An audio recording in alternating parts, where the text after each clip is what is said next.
my grilled meatloaf burgers.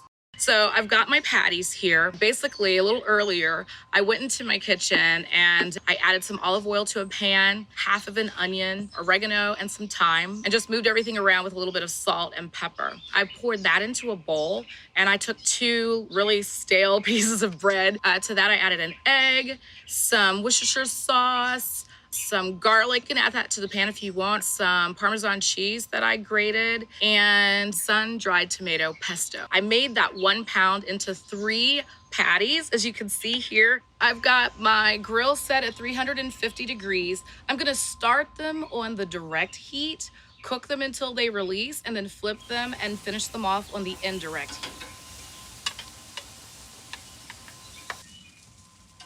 That is gonna be something else.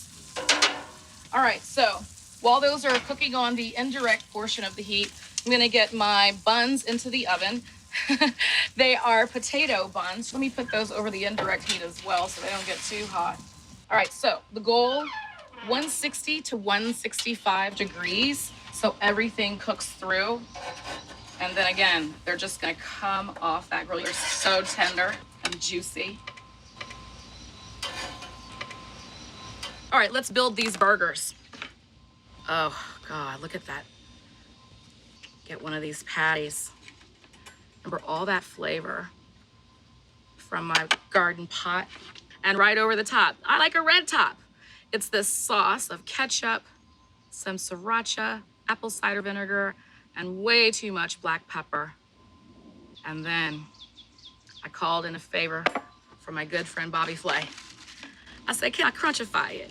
He said, I'm honored. So there you go.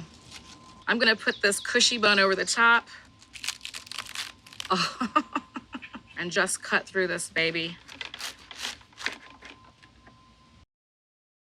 Look at this.